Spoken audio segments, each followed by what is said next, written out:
Ladies and gentlemen, have said this a good number of times na naomba uniruhusu tu nirudie. Yaani kama kuna mtu ambaye amemaster pattern ya politics ya nchini Kenya ni Rigathi Gachagua, na hii ni kitu ambacho tunaweza tukasema kwamba tumeimprove sana. Last time alifanya interview na Yvonne Okwara ambaye alikuwa anajaribu kummanipulate, lakini at the end of the day hakumanage. Lakini pia leo amefanya interview na KTN Home, sehemu ambapo kuna baadhi ya maswali ambayo anaweza sema kwamba wananchi wa Kenya walikuwa wanataka sana kujua vitu ambavyo vimesemekana ever since Rigathi Gachagua atoke kufanya tour yake ya USA. Now, kati ya vile vitu ambavyo naweza nikasema kwamba mimi binafsi nilikuwa natamani sana kujua ni rumors ambazo zimekuwa zikiendelea kuhusu health ya former Prime Minister Raila Amolo Odinga, na ilisemekana kwamba ni opposition leaders ambao walikuwepo sehemu za Kajiado ndo walileta hizi rumors kwamba Raila Amolo Odinga ni mgonjwa, and one of the things Wakenya walikuwa wanataka sana kujua ni kwamba hatajibu kitu gani, yani akiulizwa atasema kitu gani. Lakini cha ajabu ni kwamba Rigathi Gachagua ni mtu ambaye anakuwaga prepared, yani mpe kila kitu, lakini usimpe nafasi sehemu ambapo anajua kuna microphone, kuna followers, kuna mafans, kuna watu ambao wanapenda siasa na wanataka yani usimpatie platform. In short, ukimpa platform basi kuwa ready kwamba interview hiyo ama labda kama ni rally ama kitu gani atashinda. At the end of the day ni wazi, watu wanajua is one of the politicians ambao wako prepared, wanajua kujibu maswali, anajua kuzungumza na watu in a way that hakuna mtu atatoka hapo kama amekasirika. The question ya what is going on, mbona wanamwattack Prime Minister Raila Amolo Odinga, alipoulizwa amejibu kwamba that is just a political mischief, yani watu wana create picha fulani kuonyesha kwamba opposition wako na shida na kila mtu, na akaeleza vizuri kwamba akasema kitu ambacho kinaendelea sasa hivi ni kwamba Kalonzo Musyoka is one of those politicians ambao inaweza semekana kwamba wamemsupport Raila Amolo Odinga for over 15 years. Kwa hiyo sasa hivi what is happening in the political scene ni kwamba watu wanarudi kwa upande wa Kalonzo Musyoka. Watu wanasema kwamba you have supported Raila Amolo Odinga for a very long time na hakuna kitu ambacho tunaweza tukasema umefaidi, and then right now kama Raila Amolo Odinga ni mtu ambaye yupo kwenye side ya William Ruto, basi itabidi tumekuunga mkono kwa sababu sisi hatumtaki William Ruto. Kwa hiyo kitu ambacho kinaendelea, the rumors ambazo watu wanaeneza huku nje kusema kwamba it's Kalonzo Musyoka, Eugene Wamalwa, Justin Muturi, ndio Rigathi Gachagua, ndio watu ambao wamemtangaza Raila kama mtu ambaye yupo kwenye hali mbaya, sio ukweli. Yani they are trying to create something so that wale watu ambao wanampenda Raila Amolo Odinga na kweli wameona ile support ambayo Kalonzo amekuwa akimpa Raila Amolo Odinga, wataamua kumsupport Kalonzo Musyoka kama 2027 kwa sababu hawampendi William Ruto. Watasema kwamba huyu ni kiongozi ambaye amekuwa kwa upande wetu for a very long time, lakini hajafaidika na chochote. Kwa hiyo Rigathi Gachagua amesema kwamba hizo ni rumors za wale watu ambao wanataka vita na opposition. Ladies and gentlemen, baada ya hapo amezungumzia tu mambo mengi ambayo nataka to discuss kwenye hii episode ya sasa hivi, lakini kabla tufike hapo, ladies and gentlemen, let me say thank you very much for always being a member of Madini Classic mahali popote upo. Hii ndio channel nambari 1 ambayo inakuletea habari zote za siasa, yani pindi tu kitu kikifanyika unaipata hapa kwa umakinifu zaidi. We explain everything that is going on in the country. Kwa hiyo ni kuombe kwa nafasi yako unaweza ukanisupport by subscribing kwenye channel hii, lakini pia kama tayari umesubscribe niseme asante na karibu kwenye familia yetu. My name is Madini Classic and welcome back to our YouTube channel once again. Ladies and gentlemen, few weeks ago kuna kitu ambacho kilifanyika na nafikiri ni kitu ambacho pia mimi ilinipa maswali mengi sana. Babu Owino, Sifuna na Wamuchomba na Caleb Amisi ambao pia tunaweza tukasema kwamba watatu, Sifuna, Babu Owino, Caleb Amisi ni watu ambao tunawajua kama ni watu wa ODM, lakini Wamuchomba ni mtu ambaye tunawajua sana ni kwa ule upande mwingine. Walitengeneza kama movement ambayo inaitwa Kenya Moja kama sijakosea, I think ilikuwa Kenya Moja or something, na walisema kwamba the main objective as to why wanatengeneza chama hichi ni kuunganisha Wakenya, kuwaleta pamoja, kwa sababu wakijaribu kuangalia vile politics kunaenda, baadhi ya vitu ambavyo watu wanazungumzia, watu wanasema kwamba Rigathi Gachagua ni mzuri sawa, ana criticize serikali so that serikali ya William Ruto inaweza ikafanya kazi, lakini pia ni mtu ambaye hawezi kuaminika. Kwa hiyo this was like making a third force, right, ya kuangalia if Rigathi Gachagua won't make it, basi kuna chama kingine ambacho pia kitazungumza na Wakenya, kitaleta difference kwenye campaigns ambazo zinakuja huku mbeleni, na hiyo ndio siasa. Hata ukiangalia kwa makini, hiyo ndio siasa. Now Rigathi Gachagua touched on this na amezungumzia story hii wakati ambapo aliulizwa kuhusu Wamuchomba. Mimi ukiniuliza kuhusu Wamuchomba ni nani, nitakwambia simuelewi, kwa sababu hizi siku zote ambayo nimechukua nafasi yangu kusoma kulearn politics na vitu vingi ambavyo vinafanyika, sijamuona Wamuchomba kama ni mtu ambaye ana msimamo. Tulimuona kile kipindi ambapo kulikuwa kunafanyika launching ya DCP party, attend na alikuwepo pale na Matiang'i. They had a meeting, Matiang'i na Charity Ngilu. Lakini pia unakumbuka Wamuchomba ni mtu ambaye kipindi ambapo Rigathi Gachagua alikuwa anakuwa impeached, ni moja kati ya wale watu ambao walimsupport Rigathi Gachagua, na alisema vizuri sana. Yeye personally alikuwa anazungumza naye na kumwambia baadhi ya vitu ambavyo vimesukuma mpaka wewe unakuwa impeached ni maneno, vitu unazungumza na watu WhatsApp ambao unajaribu kucreate. Kwa hiyo alionekana kumpiga Rigathi Gachagua vita, but at the same time alionekana kama mtu ambaye alimsupport Rigathi.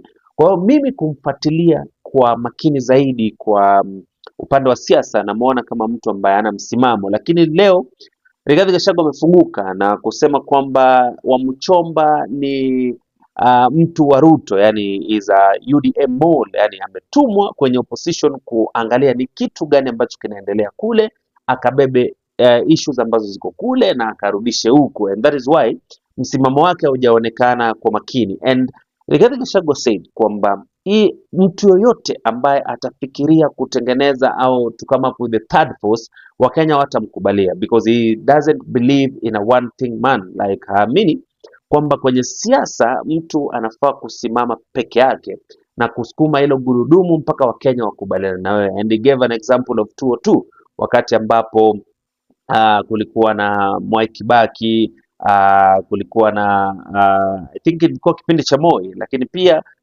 Uhuru Kenyatta pia alikuwepo. Kwa hiyo kipindi ambapo Raila Amolo Odinga na watu wote walikuwa wanamsupport Mwai Kibaki, ilitokea kwamba Uhuru Kenyatta pia alijitokeza, na nakumbuka vizuri sana kipindi hicho ni watu wa Mount Kenya walikuwa wanamsukuma sana Uhuru Kenyatta asimame kama kupigania nafasi ya urais, lakini ilionekana wazi kwamba Mwai Kibaki alishinda. Kwa hiyo alipeana mfano na kusema kwamba each and every person who is thinking of creating a third force kwenye serikali ya sasa hivi hawezi akafaulu, kwa sababu watu hawamtaki William Ruto, na akapeana mfano kwa kusema kwamba 2022 William Ruto alishinda kwa sababu Uhuru Kenyatta alikuwa amefikisha alikuwa kwenye term yake ya mwisho, lakini hakuwa anafaa kuvai tena, na ingekuwa kuna nafasi ya Uhuru Kenyatta kuvai tena, huenda William Ruto angeshinda. Lakini pia watu waliketi chini wakaangalia vitu vingi kwa makini, wakaona kwamba kama Uhuru Kenyatta term yake ya mwisho ndo hii, basi tunaweza tukamsupport Rais William Ruto, japokuwa Raila Amolo Odinga pia alikuwepo pale, lakini support ambayo alikuwa amepewa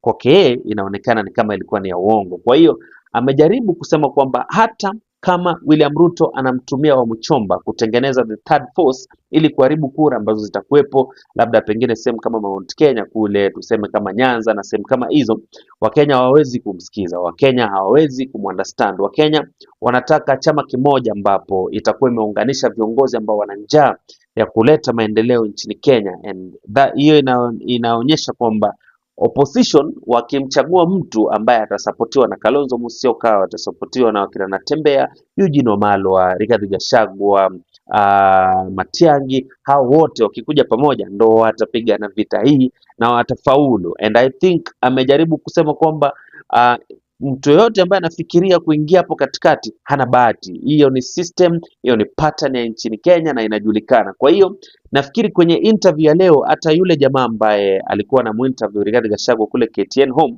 kwa sababu nimefuatilia kwa makini alivyojiandaa, Na Rigathi Gachagua alivyojibu yale maswali ambayo ameulizwa pale, inaonekana wazi kwamba Rigathi Gachagua was prepared, and one of those things ambazo pia naweza nikasema kwamba nimependa sana kuhusu interview hii ni the fact that Rigathi Gachagua kila siku anasema kwamba yeye anataka mtu kama Raila Amolo Odinga aishi maisha marefu, aone akiwashinda kwa pamoja, because he has said that you can't deal with two characters when they're one. Yani kama wako wawili tabia zao zinafanana, you can't separate them, kusema kwamba acha ni deal na huyu nimalizane naye then nirudi deal na, yani unawaunganisha pamoja alafu una deal nao wakiwa pamoja. Ladies and gentlemen, nataka nikupe nafasi hii kumsikiliza Rigathi Gachagua akizungumza kwa mapana na marefu, then we come back and conclude. Differences within the united opposition that you say does not exist, especially with the presence of one Fred Matiang'i. There are no differences at all.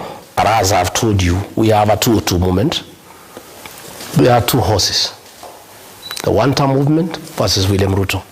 If you leave the united opposition and go on your own, you'll be a third force. The people of Kenya will not accept the third force. The other day they tried to form something called Sijui Kenya Moja, something. But, you know, God is gracious to the people of Kenya. Before we could go far, one of the people who was pushing that thing was unmasked by a lot of people saying this is one of our own. We are the ones who have sent her to spy for the opposition. It died. That is what will happen. And Kenyans are also very intelligent. All these moles sent by RUTO into the opposition, people know them. They see through them. They read. They know and they tell us, that is a mole, that is a mole, that is a RUTO person, that is this. Let me tell you, this thing will be a 2-horse race. The rest are donkeys. Whoever is picked by the united opposition to face William Ruto is the one who will win and will be the 6th president of the Republic of Kenya. If anybody gets lost along the way and decides to abandon the people of Kenya and think you can go it on your own, you will not go far. The people of Kenya will say no. Kenyans have told us, in uncertain terms, to agree among ourselves and give them one candidate. And what we are doing right now, and people must know, I want our supporters to stop pushing their candidates to be announced president. It's not yet. You see, this election is not like the other one. The 2022 election, Uhuru was exiting after 10 years. So the issue was who to replace him. This is not the issue, this election. First and foremost, we have to deal with the issue of William Ruto, because he is sitting president and he wants to come back. So the most important thing before we can decide who is to mobilize Kenyans and agree on a strategy on how to remove William Ruto from power. Then once we have the numbers, and politics is a game of numbers, then among ourselves we agree one person. And myself, I have said, I am presidential candidate. If I'm picked, I'll be very happy. I'll beat William Ruto in the morning.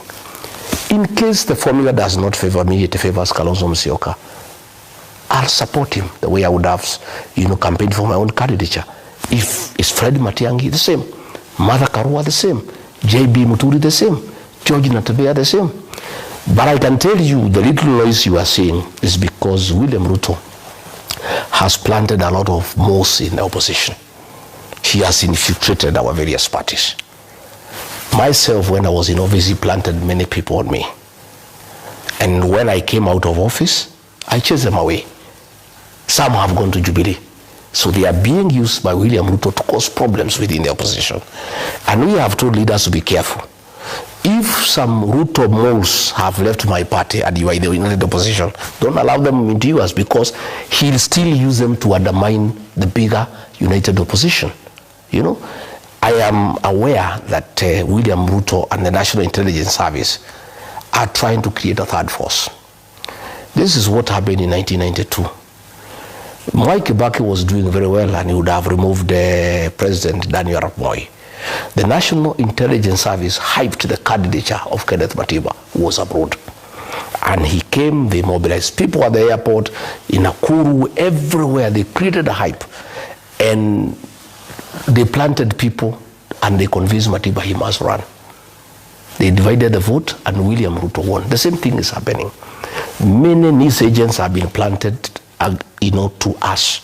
Like myself, there was one who speaks my language, and then he will pretend, oh, Rigathi, you are one of our own, we are helping you with information from inside, and then he's trying to mislead me. And I refused. In fact, I hear he has been removed and sent to be a deputy ambassador somewhere because he has failed to influence me. I hear they have promoted somebody, Akamba, to try to manage Kalonzo. Another Kisi to try to manage Matiang'i, another one to manage Natembea, so that they can try to convince us separately that you can make it on your own. You know, so that you create a third force to divide the opposition, then we can have a runoff, and then William Ruto, using state resources, can buy the ones who have lost and win in the re-election. So the good thing, like, they have been trying to create confusion by creating rumors that Kalonzo is going to State House at night, so that we can be suspicious of Kalonzo. But Kalonzo has been very forthright with us, and that's why we have stuck together. Anytime Ruto sends him emissaries, he calls us and tells us. So that has built confidence, you know. And now we are convinced Kalonzo cannot be swayed by anybody. But we know they have attached an officer to try to use a lot of hard attacks to try to persuade Kalonzo to join William Ruto. But he has refused to budge. So the little teething problems you are seeing, they are Ruto characters all over the opposition. You know, you have found most of them, instead of attacking William Ruto and challenging his programs, they are attacking Gachagua. You are saying you are in the opposition. This united opposition wants to send William Ruto home. But you, because you work for Ruto, but you are within the opposition, you move from one TV show to another attacking Gachagua, who is in the opposition.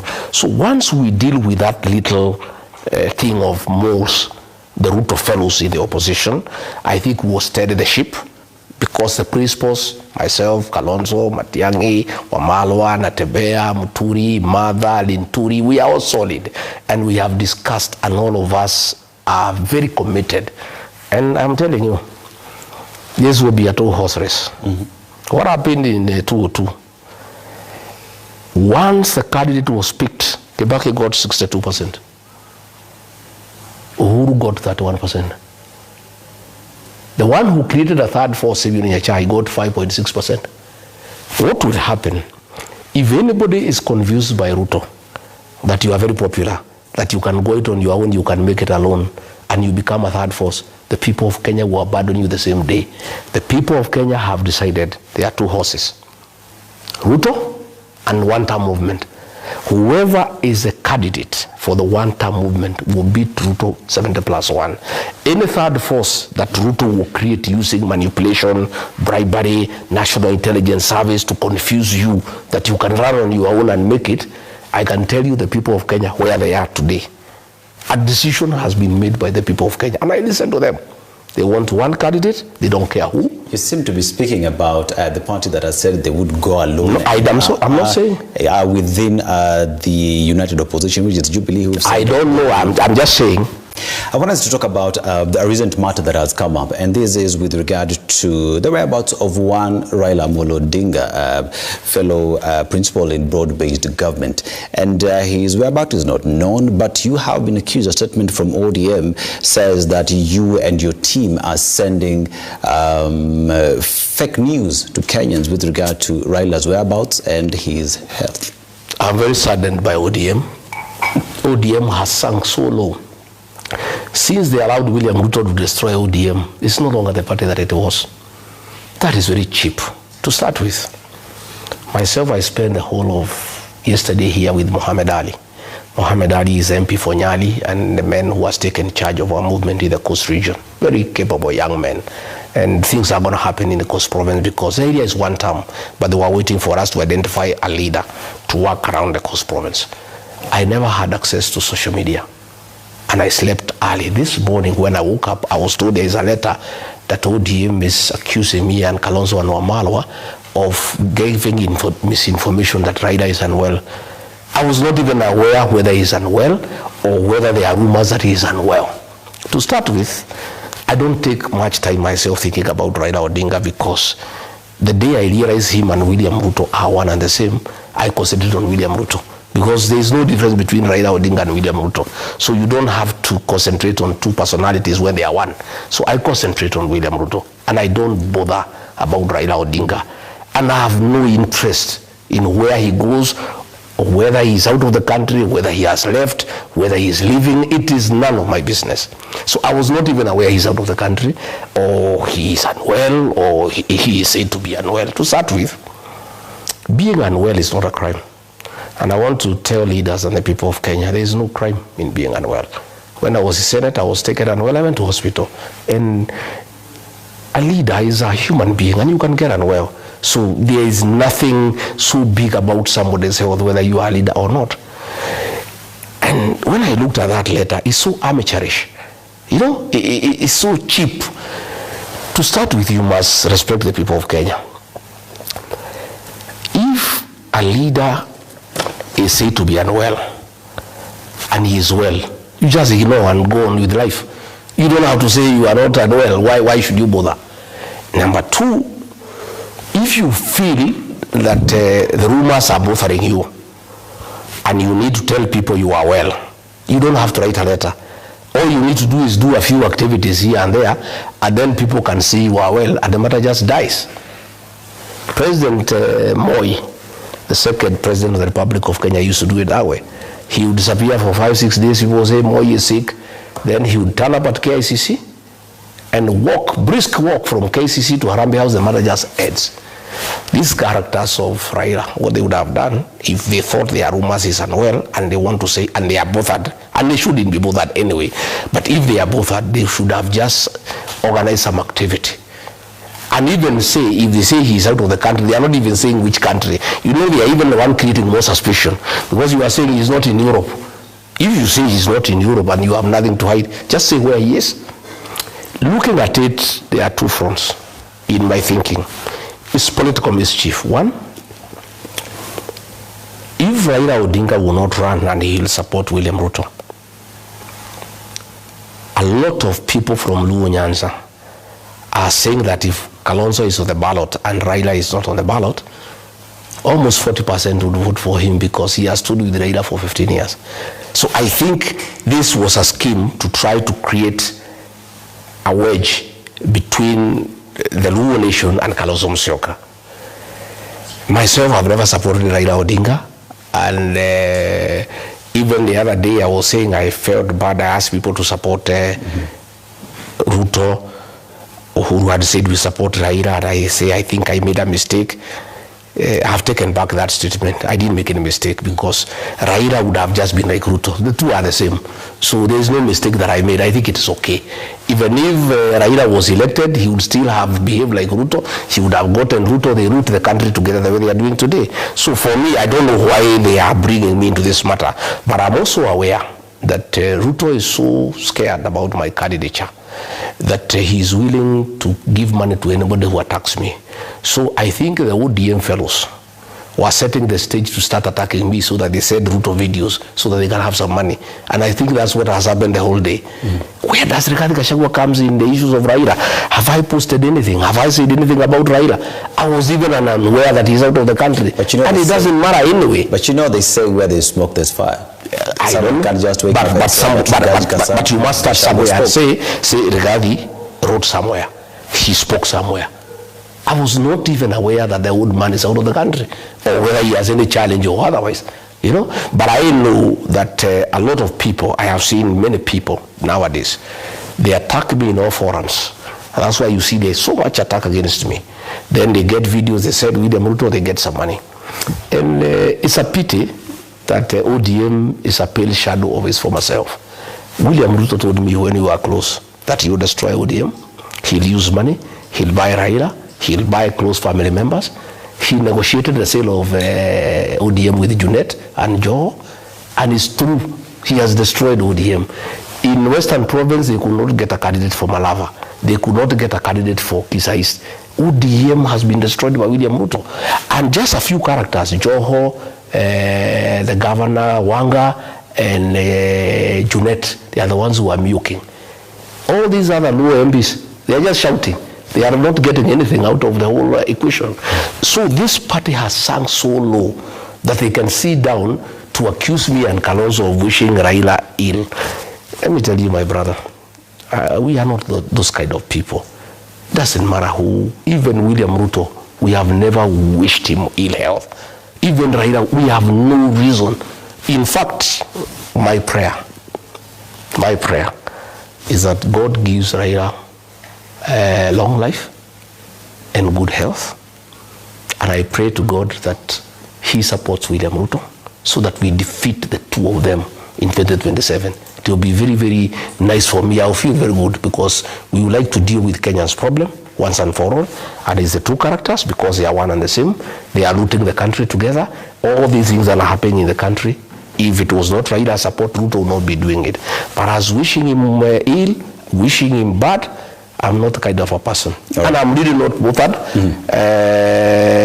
to what is happening to him or where he goes. It's really none of my business. Now, kwa mazungumzo yake amesema kwamba kile kitu kikubwa ambacho kinamuumiza mtu kama Raila Amolo Odinga sasa hivi ni maumivu ya kuona kwamba Rais William Ruto ameumeza chama cha ODM. Yani amejaribu kusema kwamba chama cha ODM sasa hivi ni chama ambacho kinatafuta issues na watu kwa sababu tayari imekufa, iko mwisho. Yani hakuna sehemu nyingine ambayo unaweza ukasema kwamba ODM inaelekea, na akasema kwamba wale watu ambao wanaeneza rumors kwamba story ya Raila Amolo Odinga ilitokana na rally ambayo ilifanywa na opposition, wao wanazidi kuharibu zaidi. Na akasema kwamba kuwa mgonjwa ni kitu cha kawaida, which is very true. Na pia akasema kwamba kama mtu ni mgonjwa and he is a prominent person in this country, ni kiongozi kwenye nchi hii, basi at least anafaa kuambia watu niko nchi fulani, hali yangu inaendelea hivi, tuko hivi. And that is why nasema kwamba ukijipanga kukutana na mtu kama Rigathi Gachagua, then wewe mwenyewe unafaa kukuwa over prepared kumwattack, kwa sababu huyu ni mtu ambaye kila siku nawaambia, hata sasa hivi ukikutana na Rigathi Gachagua sehemu yoyote ukamuuliza kuhusu siasa, atampiga vita Rais William Ruto, lakini pia baadhi ya maswali ambayo utataka kumuuliza hatakosa jibu. Ladies and gentlemen, nakupa nafasi kwenye comment section. Tell me what you think. Do you really think that ODM is dead? Do you really think that any other third force ambayo itakuwa inatengenezwa kwenye serikali hakuna sehemu ambapo inaenda? And do you really think kwamba issue hii ya Raila Amolo Odinga kukuwa mgonjwa is just a political mischief ambayo inataka kumharibia Kalonzo sifa sehemu za Nyanza, ama sehemu ambazo Raila Amolo Odinga inasemekana kwamba ni stronghold zake, ndo Kalonzo Musyoka asipate kura pale, kwa sababu inasemekana Kalonzo ni moja kati ya wale watu ambao wamshikilia Raila Amolo Odinga for a very long time. Tell me what you think kwenye comment section. Lakini pia nikushukuru wewe ambaye umekuwa member of Madini Classic Community hizi siku zote na umestick with us kwenye channel hii, na unahakikisha kwamba una like, una comment, una share, una participate kwenye channel yetu. Niseme thank you very much. Let's meet on the next episode of the day. Bye bye.